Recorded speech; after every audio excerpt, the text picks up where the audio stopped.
It is episode 48 of the Party of Four podcast, a little Masters post wrap-up edition. Andy, it did not disappoint. We got plenty to talk about. I don't know. The highlight of my weekend was getting a text from you and Frank about your mow patterns and your freshly cut grass. The Masters was pretty epic. All right, well, glad we could give a well-rounded experience. Yeah. You know, I said if I could dial in the lines on my lawn like I could my putting, I might break 80 this year. Let's just move on. All right, we're welcoming back Scott Hogan into the studio. Hey, Scott, how are you? I am excited to talk mow patterns. I love it. We got new mowing tools out of the golf course too, right? So, I mean, it's all that. So We did. But we had an exciting Masters too, so that was fun. Did you mow your lawn this weekend? I have not. I'm slacking. That's boy. Right. That's all right. Boy. He smoked brisket instead. Yeah, and we had a bunny situation at the house too. Some, things that we had to clean up in the yard, stuff like that. So I get it. I get it. All right, Andy. So let's get into the Masters. Obviously, Rory McIlroy winning his Grand Slam, finally getting it done. So much of that finally on such a hard accomplishment. But you were out there last week. What were your impressions?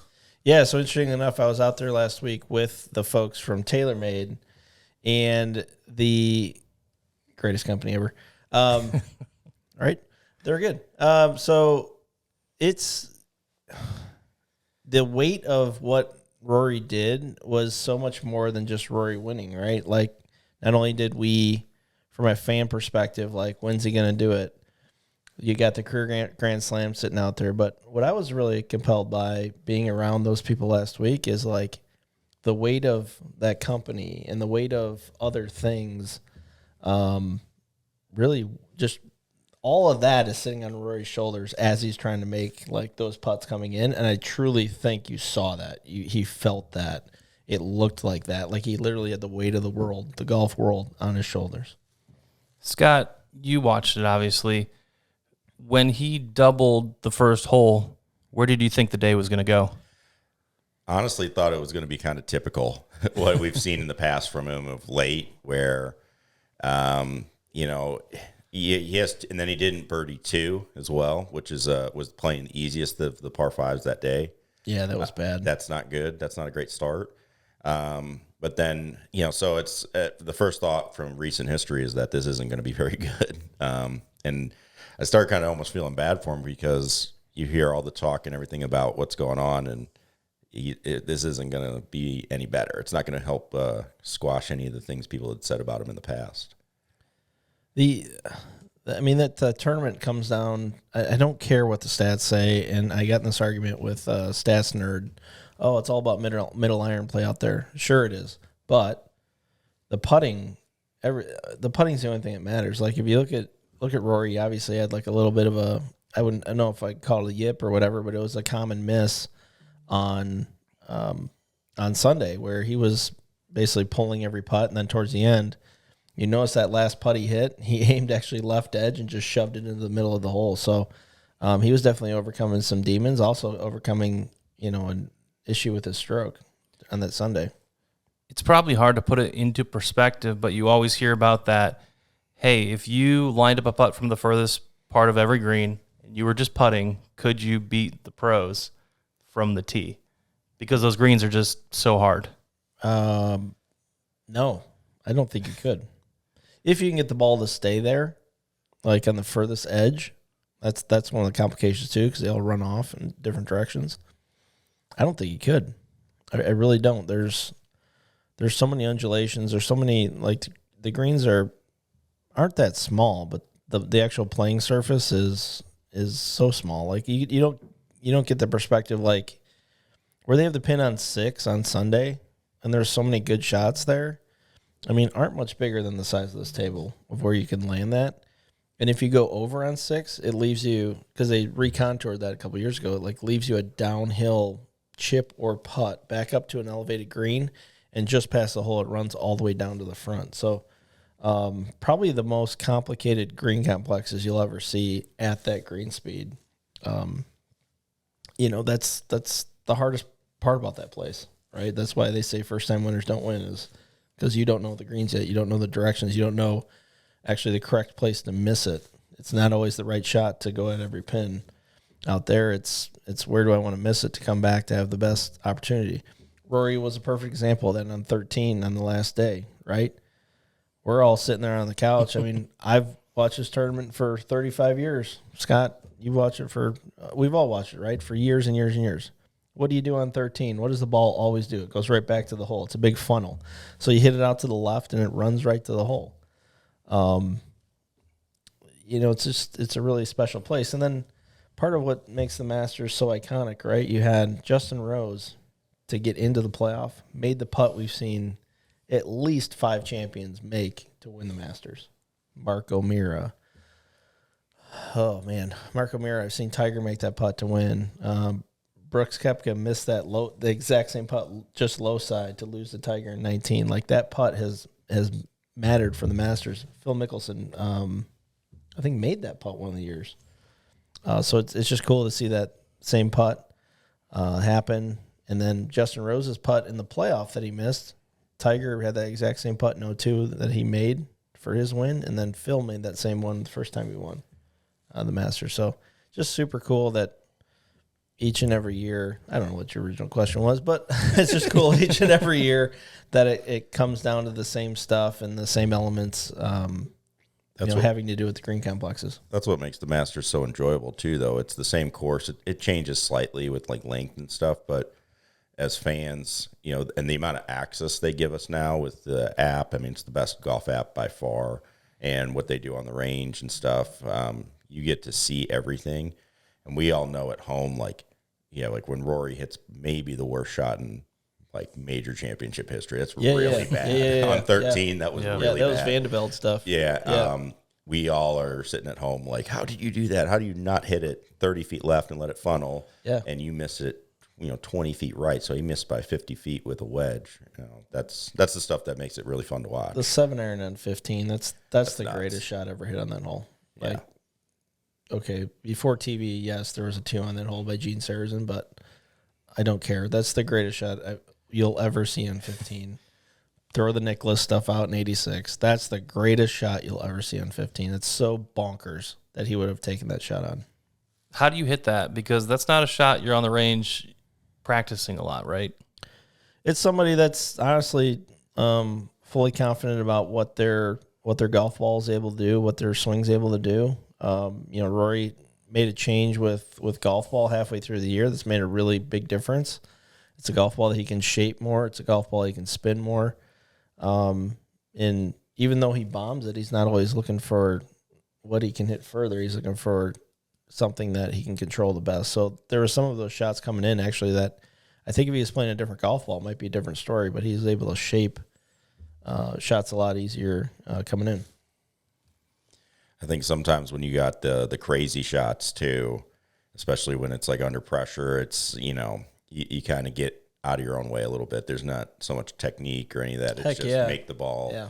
Hey, I got to just make this thing hook. And, again, as long as he's got the equipment and he can obviously do it, sometimes you just tap into that side and you just go for it. Sure, I'm giving way too much credit to the equipment. Like to see that shot and have the confidence to hit it 100%. And you got to have that moxie to be able to do it, and unwavering confidence. Like, you can't have anything negative going through your head. I mean, that was a massive hook. That was a massive hook. Yeah. And it's harder to hook, the higher the lofted club, the harder it is to hook. Yeah. Like, that would be a hard shot with like a 5-iron, and he did it with a 7. Yep. And just the fact he's going in that green with a 7-iron, I mean, that's bonkers too. Exactly. Like, that's so good.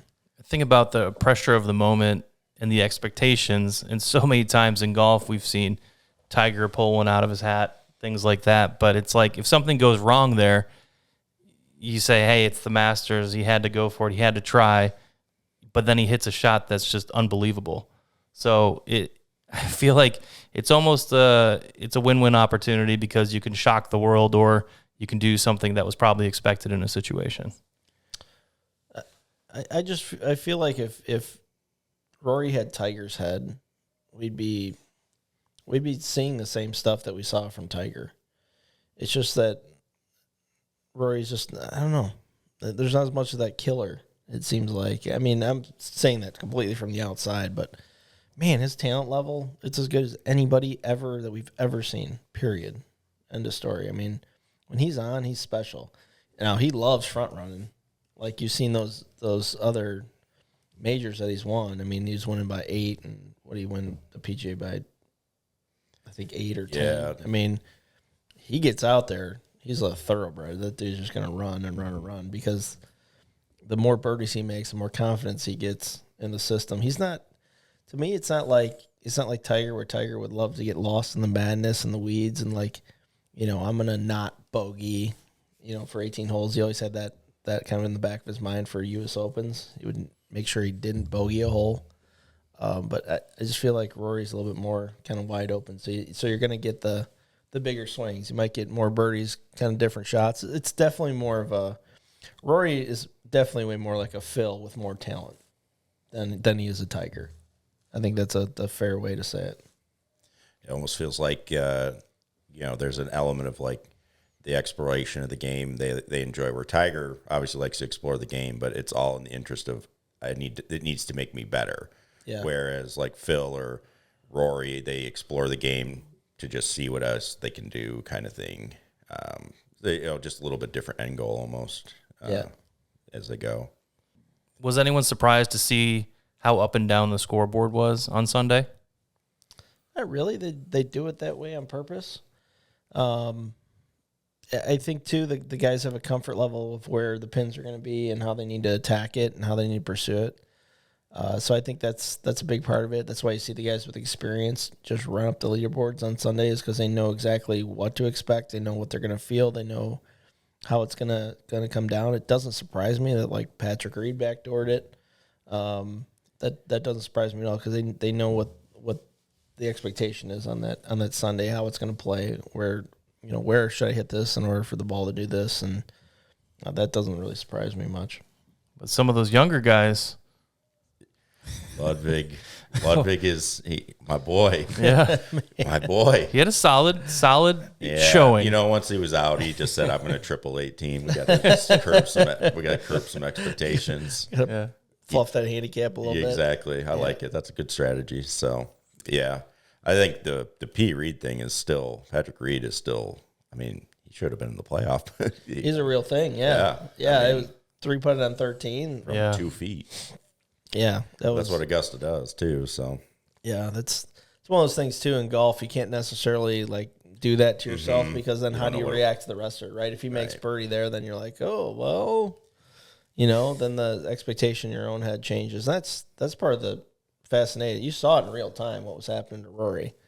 His head was going everywhere, and to say that it calmed him down to double the first. No. He was he had no bounce in his step. No, he was walking fast. No, he wanted those 2 shots back. Come on. There's no way. I had to go to the bathroom 6 times for him with all the water he was drinking. He brings out that big jug, and he's just staying hydrated. But did you think when Bryson gave the strokes back that it was all Rory from there, or it was going to be a little more back and forth than it ended up being? I think Bryson played a lot. I was a little surprised that Bryson fell off as much as he did, where he wasn't really in the picture in the back 9. I thought that was interesting. But yeah, I did. I mean, with just knowing Rory, like you're kind of shocked, but at the same time, you're not shocked at what happened on the back 9. Like, he's prone to hit really bad shots sometimes. I mean, the most shocking part was that he drove it not as good as he did. Like, it wasn't terrible, but he wasn't hitting drivers his weapon, and he wasn't hitting it as good as he normally does. Well, I mean to get into the weeds. I mean, when you're a drawer of the golf ball like that, like you do have to have some time, a little bit of timing there to be pounding it the way he normally pounds it. And when you're a little nervous and stuff's not moving the same, it's a little harder to time that up. Sure. But man, I think this is really gonna get the monkey off his back. I really do. He's going to win another 5 or 6 majors. I really believe that. Then you have the conversation, okay, he's at 10 or 12 maybe. How do you not say that that's the best career of all time? Like, how do you not? Look at the depth of fields. It's not Bob May. It's not Billy Mayfair towards the end of his career. It's not Davis Love towards the end of his career. It's like 100 guys deep. It's 100+ deep every single week. And even if they're not playing all together on the same tour, like you still have to acknowledge those guys still show up in the majors. Like that argument's gone. Those guys are winning 25% of the majors anyway. The guys that still want to be good, regardless of where they play, they're good. Yeah, they're still good. Yeah, Koepka had a bit of an off week, which was a little bit of a surprise because he's usually in the hunt there. But no, DJ's a weekend golfer. Yeah, DJ's. He is truly a weekend golfer. He wants to get to the boat. Yeah, he's good. He's done. I was going to go over that. Your two picks, more or less, for this was Brooks and then Rory. Those were the two names you brought out before. Okay. Brooks shot 74, 75. On the weekend? He didn't make the weekend. Didn't make the cut. That's right. Didn't even make the weekend. That's so right. That's right. Brooks, not your best prediction, but Rory was there. Pretty so we'll spot give you that. And then as for you, Scott, Aberg, of course. you had Oberg and Olberg, sorry. Wyndham Clark. I backed off Wyndham Clark. I backed him off. 46th place finish, but he made the cut. Okay. Yeah, hey, we're 2 for 2 on cuts. You're making cuts out there. I'm about making cuts. Andy wants trophies. I want to make cuts, Yeah, and I never made any actual predictions, but I was going to go with Will Zalatoris, and he had a 74 and 78. So didn't see the weekend. Yeah. I saw Willie Z playing a few practice holes, and he didn't look as sharp as I would have thought. So that wouldn't have been my pick on Wednesday of last week when I saw him. Shoffley kind of snuck in the top 10, right? I think he would. Yeah, he was just quietly. Never I didn't really know. contended. Did you guys know he had a rib injury? Mm-hmm. Oh, I did not know about I need that. to be more tuned in. I didn't know that. He was on the Those injury take a report. while. Yeah. Those take a while. Yeah. Yeah. That sidelined him, right, when he had to back out. Mm-hmm. He was out for a few weeks. Yeah. They had to call him in for TGL. They had to get a sub. They had to call in Sahith or whoever. No, it was Finau. They called it Finau. I think that's the It's reason. weird. I didn't see one Jupiter Lynx hat or nothing out there. It was really weird. Augusta must have banned it. Yeah, it's really weird. Speaking of hats, I want to know about the merch situation there. What is it truly like? Because we hear the stories. Is it impossible to even get into the stuff? Like, what is it like? Number one, they're underreporting the heck out of that. You heard it all week. Was it $1 million an hour? Underreported. Like, not even close. It's so much more than that. Like, they're trying to be nice, right? I would say each person, and I was light. I was buying for a few other people, but I was 1,000 deep.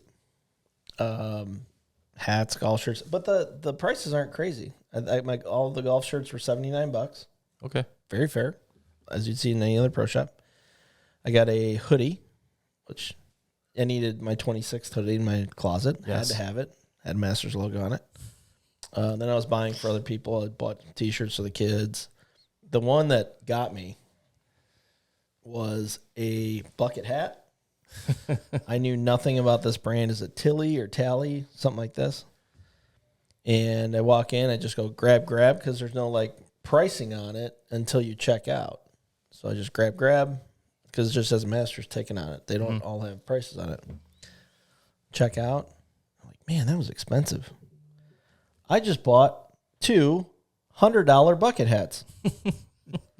A bucket hat for $100 a piece. Oh, wow. So I have a $100 bucket hat. Now my daughter has a $100 bucket Well, hat. she appreciates that she's it. going to ruin in at least in 2 rounds. It'll be gone or dirty or muddy or whatever. But that was the only surprise of it all. Definitely made sure to get my egg salad every day. There's a new combo sandwich that everybody talks about. Is basically because the prices are so cheap. Buy the $1.50 egg salad. Buy the $1.50 pimento and cheese. Rip off the bun of each. Or you can make like a Big Mac and just go right on top of each other and then you eat that. It's pretty delightful. A friend of Mistwood, Roger Steele, over there with J.J. Watt, I believe it was, and they were doing the barbecue sandwich with the pimento cheese one inside with chips as well. Yeah, that's more of a southern thing. They had one of the days for breakfast because we had these what's called map and flag passes, which was basically like a big just rec area. For the tournament. But anyway, so they had like a unique menu for this place. Oh, Azalea drink is phenomenal, by the way. Had a few too many of those one of the days. They had a fried piece of chicken with honey on it and pimento cheese. Everyone was going nuts over it. I think that's disgusting. What's I would your eat take, it. Scott? Would you eat that? He looks So excited. we got the Masters like thing, the taste of the Augusta. You send you the food. So Yeah. we had pimento cheese, and the pimento cheese is rich. Oh, yeah. Like I don't know how you eat like a whole lot of that. Yeah. And then you throw that on like sweet honey and like that seems It's like like it's like a massive piece of fried chicken, pimento cheese, like a healthy portion slapped on it with this honey glaze in between two buns, and people are eating it like it was normal. I mean, I would not eat it. You're just cashing your day out at that point. Like I there's feel so like much calories, so rich. Like I feel like it's one of those things that's going to taste pretty good, but have a lot of regret. It's going to have a lot of regret. Yeah, I don't think this is the regular Southern diet. What I saw last week, it's a lot of fried, This is the old school, real rich Southern diet. Yeah, but definitely an egg salad both days. Like you have to, you have to just eat it. It's pretty good. It's a little runnier than it's been in the past. I was there in 2019. I think it had a little bit more of a context to it. This is a little bit runnier. I don't know. Maybe the egg prices, they were trying to thin it out a little bit. I have no idea. Could be. But when you're down there, and you've been down there a couple times, Scott, have you been down there? I have not. Okay. What? I know you guys will have your opportunities, but I'm saying when you're there, you're seeing the course, you hear about people playing the course. JJ Watt played it yesterday, shot 103. But does it make you just want to play it so much more, even though it probably couldn't be more at this point? So, in a weird way, I don't know if I want to play it. And it's from a... Okay, I 100%. I'm getting the invite. I'm going. I'm dropping everything, and everyone around me would understand. Like whatever it costs, I'm going. Whatever. But in a weird way, I'd almost be so jacked up to play it. I don't think I'd make some good swings. You'd be more worried about the swings. The crap out of me to like play it and not play it well. I'd be so jacked up to play it. Yeah, I've played a few places, and it's like the only time I've played it, and it's like you've like wanted to play there, and you're so excited just to see it at first that the score isn't like what you want it to be, or you're just not even like focused on the golf, and then it's kind of hard to play somewhere knowing like I'm not going to get another chance at this again or for a long time. So like I played Pebble Beach a number of times. I love Pebble Beach. I've always played really well at Pebble Beach. I love that golf course. I've played Cypress Point. I did not play well because I was really jacked up to play it. And also Oakmont, I did not play well. Obviously, the golf course is hard as can be, but like you're just so excited to play it. It's almost like when you unwrap that new set of clubs and the first time you use them, you're like, damn, it's not as good as I wanted to be. Mm-hmm. And it's because you're like so excited to hit them. I still have that excitement when I get new clubs, regardless of how many clubs I get.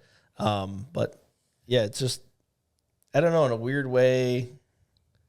Obviously, I'm 100% want to play it, but it's not like something I have to do. I enjoy the Masters, like just watching it and literally being on the grounds. It's just so cool. It's so cool. I feel like a lot of it's the mystique of the whole place and the exclusivity of it all. And I mean, it's so much fun to watch from a fan standpoint. But yeah, to be there, I hope to go someday. It'll be fun to check it out. But I told my wife already, if I ever go, I'm going to spend a lot of money in the merch tent. Yes. And then I sent her a picture of someone that had spent like $3,800. And she's like, is that Andy? And I go, no, it's not Andy. It's every person that checked out in front of me. Bags and bags. What do you do with them all day? Every person that checked out right in front of me, right in the same line with me, spent more than I did. I was $1,000, and everybody else was $1,500, $2,000. I mean, man, what's better than a Christmas gift than a golf shirt that has the Augusta logo on it that you can't get? What do you do with the bags while you're there? You just got to carry them? Lockers or something? So it is the greatest scam ever for UPS, right? So you walk right next door, regardless of the size. It's basically like regardless of the size of your orders. Like if you can fit it in a box, they charge you like $100 flat shipping, and they'll send it home. Oh, that's awesome. But that's awesome. But if you only spend like $200, still $100. Sure. Right. So you might as well go for it. You might as well go for it. Yeah. Just get it all in there, ship it home. It's $100. I didn't do that. I hit number 5. There's a merch stand up by number 5 that I hit. It's got some unique items up there that not a lot of people know about. There's unique items up there versus the regular shops, and that's another thing they do. To do like some exclusive items for certain shops, so they want you to hit them all. But on Wednesday, there was a wait of 2 hours to get into the shop to spend your money. Yeah. It was like they could fast pass this like Disney and probably still probably still get the same amount of people standing in line. Last take on the Masters, the way to consume it is kind of the way that I consumed it. I wouldn't obsess over like trying to get Thursday through Sunday tickets, to be honest with you. That property is so extreme and the sight lines aren't that great. Your best sight line is behind 2 greens, so you can see 2 coming down, 3 going out, 8 going out, and then kind of partially 7 coming in. The sight lines aren't that great. They have kind of stayed strong to not building grandstands in some of the spots that they should have, where they can very easily build grandstands like that spot I'm talking about. That you want to get there, you want to walk the course, you want to spend your money in the merch stand. Par 3 contest was really cool. Like, I would consume it that way. Like, if you get practice rounds and you can get maybe the Wednesday par 3 contest and get back home, the best way to watch the Masters is how we did it on the couch. Like, there's no better way. You can see like what's happened on the leaderboard. I mean, the coolness and unique feel of like being able to see like, oh, that guy's 4 back, but he's still in it. Yeah. That's way better than the old school scoreboards. I mean, the one hot take where they could make the Masters experience way better while you're there is, we still made Wrigley Field look like Wrigley Field, right? But you have all the digital scoreboards and everything else. You're telling me you couldn't digitize that? You couldn't digitize highlights a little bit. You couldn't digitize for the spots where the people are sitting, like on the 15 scoreboard that faces back towards 16T, and essentially like thousands of people are sitting there. They're just waiting for that number to go up, like, and yeah, it's cool, but like, I'd love to be able to see what's going on. I mean, IBM sponsors the tournament. We're seeing all of the specifics for what's happening on the driving range. Yeah. I mean, come on, it's there. It's just they don't want it. They just don't want it to do. It's a choice. Total choice. But I actually think the fan experience there is very tough until you get to the end. I mean, I've been fortunate enough to be there on Sunday. It's pretty darn cool, the last 4 holes, but the way to see it all like playing out, there's no better spot than on your couch. We got to move on to the RBC. How do you, if you were playing in the Masters, go from the intensity, the course, all of that surrounding it to the RBC, which is not any reason to not be excited or anything like that, but how do you switch? Yeah, what do you mean? It's RBC Heritage. It's the RBC Heritage. What are you talking about? Is Corey Connors playing in it? Because I need to check the field. Well, it's definitely a different style of golf. Yeah. I mean, you go from where you're seeing really, some big holes, you're seeing some big drives, you'll be seeing kind of send it moments, things like that in Harbortown. I haven't played it, Andy, you've played it, but it's notorious for being one of the tightest golf courses, and you gotta place the golf ball really well. Yeah, your best way to play Harbortown is low. Is just hit little low bullets around there. It's completely opposite of what Augusta National is. It's not wide open vistas. You're not seeing the other hole.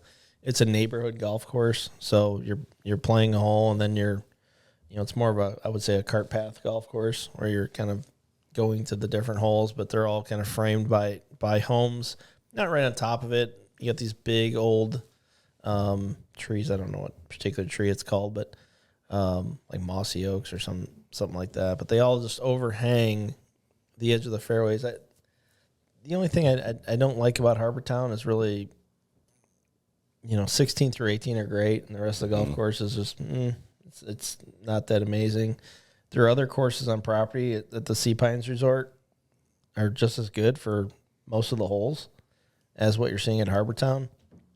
But for the vibe of, the Masters, everything's so jacked up and everything's so hyper and hyped up,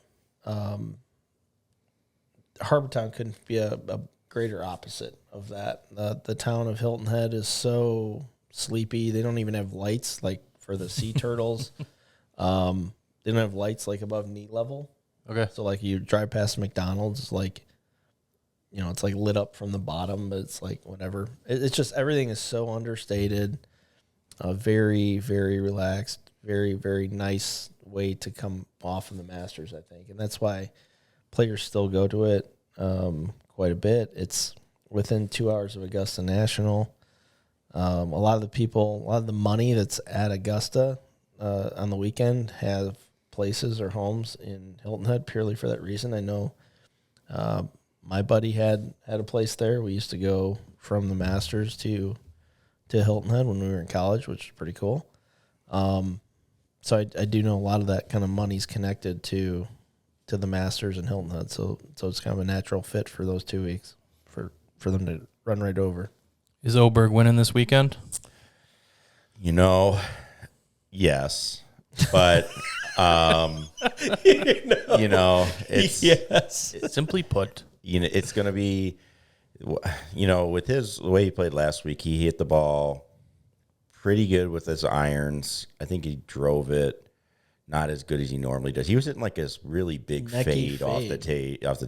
So I don't think his driver. Yeah. And so at Harbortown, I don't think you have to hit driver as much if you don't want to. The other guy though who has had success there is Spieth, and yeah, I think he's in that boat too, where like he's playing a lot of really good golf holes mixed in with like 3 really bad ones over the course of like a tournament. So I think that's what we're seeing. Yeah, and the predominance of the shot shapes are draws around that place. Like I think Kisner play well there. Yeah. It's like a low drawers golf course. So a guy like Spieth that will shape it a little bit flatter and right to left. That's kind of your target guy is the one that, because you got a few par 5s out there that are dogleg lefts. Number 10 out there is like 450 dogleg left. 18 you can miss it as far left as you want. 16 is a dogleg left. A lot of dogleg lefts around that place that you can get away with hitting that ball flight. So, I mean, hell, Zach Johnson might have his last tour win right there this week. Who knows? He's a perfect candidate for that golf course. Yeah. It's not about length. It's no placing the golf ball and then making some putts when you need it. No. I probably played it about 10 or 12 times, and I felt like because I have a draw predominantly, like when I've played well there, it's actually not that difficult to score. It's just green complexes are really small. Mm-hmm. Everything's small. Everything's just small. Everything's tight. Everything's small. Greens are small. There's not a ton of undulation on them. It's just everything's small. Everything's kind of intimidating looking from the fairway because the greens are so small. It does have, it's kind of like a pebble type of equivalent, and your target is very, very small hitting the green. Sounds like I'd shoot 150 that point, and that'd be a win. You'd be in the straw a little bit. Man. Yeah, you'd be in that pine straw a little bit. But at least that'd be fun to hang out with. So let's move on to Mistwood, and we just hosted the Illinois PGA Pro Scramble. You guys participated in that. I know you guys were already breaking down swings. We were actually delayed on our podcast because you were checking out some photos, checking out some... I'm a chop. I stink at golf. And I just need to get over this and just move on. I mean, I do this every year. I'm really bad until about June 1st, and then figure it out from about June 1st to about September 1, and then just spend the next 8 months complaining about my golf game. It makes for a fun summer, though. Yeah, this is me. This is where I'm at.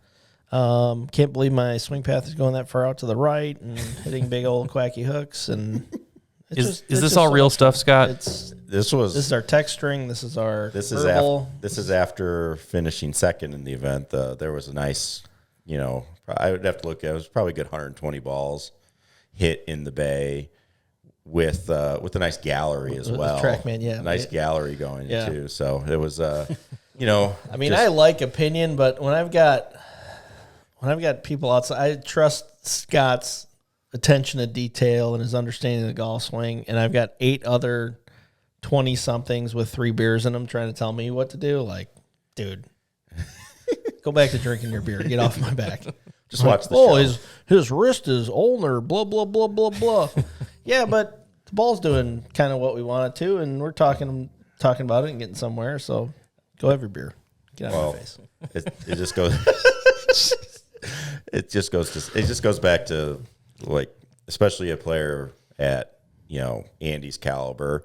He obviously knows how to play really, really good golf, and you gotta talk to the player. Now, somebody that maybe they don't know how to play really good golf, then they need to be told, hey, this is what to do, right? This is what you do, because they don't know. Yeah. They don't know. You're trying to find, you're find trying to something in a week. You're trying to, you're that, and you're trying to get back to stuff that you've done in the past. Right. So, right. Scott, how was your swing yesterday? You feel good? Actually, chipping was much improved. That was on the chipping green. That was on did hit one on 3, did chip it close. I heard you almost chipped it in. I did. That was good. So we made birdie there. It was a fun event. It was fun. Drove it really good. It was, it was interesting. On 14, I hit 3 wood. You in GT 2 or 3? I have the 3. You were in the 2 though. No, I had the 3. You're in the 3. Okay. 14, playing 181 yards, hit 3 wood.